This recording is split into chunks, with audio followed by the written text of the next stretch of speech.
कुछ बात है कि हस्ती मिटती नहीं हमारी, सदियों रहा है दुश्मन दौरे जहां हमारा। वो हमारी सांस्कृतिक और धार्मिक धरोहरों को क्षति पहुंचाने की बात करते हैं, जिन्हें हमारे भारत के जाबाजों ने आईना देखने लायक भी नहीं छोड़ा था। शायद भूल गए हैं ब्रिगेडियर उस्मानी को, जिसके खौफ के मारे उस पर इनाम घोषित करते फिरते थे। भूल गए हैं अब्दुल हमीद के उस शौर्य को, जिस अकेले ने तुम्हारे तमाम तोपों को नष्ट करके रख दिया था। तुम्हारे टैंक उसके शौर्य के आगे फीके पड़ गए थे। भूल गए हो मानिक शाह की रणनीति को, या भूल गए हो लोंगेवाले राजस्थान में कुलदीप सिंह के 120 केवल सैनिकों के साथ तुम्हारी सेना के जो छक्के छुड़ाए थे उस पराक्रम को। मुझे लगता है भूल गए हो कि तुमने 93,000 सैनिकों के साथ निर्मलजीत सिंह अरोड़ा के सामने साइन किए थे, सरेंडर किया था।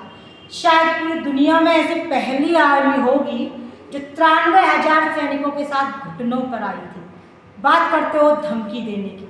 शायद भूल गए हो कि भारत की एकमात्र महिला प्रधानमंत्री, जिसके खौफ के मारे तुम्हारी रात की नींद गायब थी, रोते थे तुम उसके मारे, इंदिरा गांधी जी, आयरन लेडी, जो तुम्हारे देश के ही नहीं बल्कि दुनिया के नक्शे को बदल के चली गई।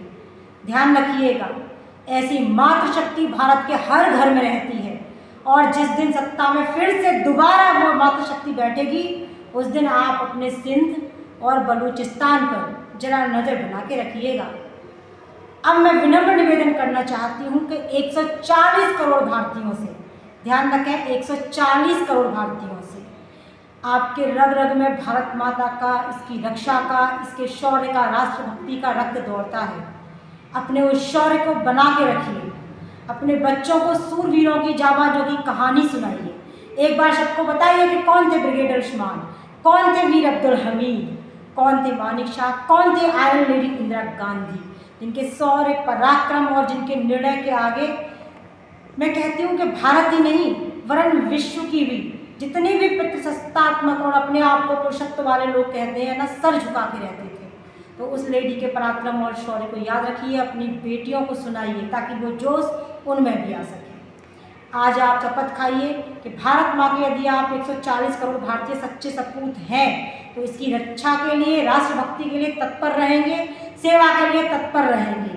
जय हिंद, जय भारत। हम उस भारत माँ की संतान हैं जब ब्रिगेडियर उस्मान के नेतृत्व में पूरी सेना जय मराठा कहती हुई टूट पड़ी थी उस सेना पर, जो हमारे देश की तरफ नजरें तिरछी करके देखते थे। धन्यवाद। जय हिंद, जय भारत। सशक्त भारत, सुदृढ़ भारत, सुशिक्षित भारत।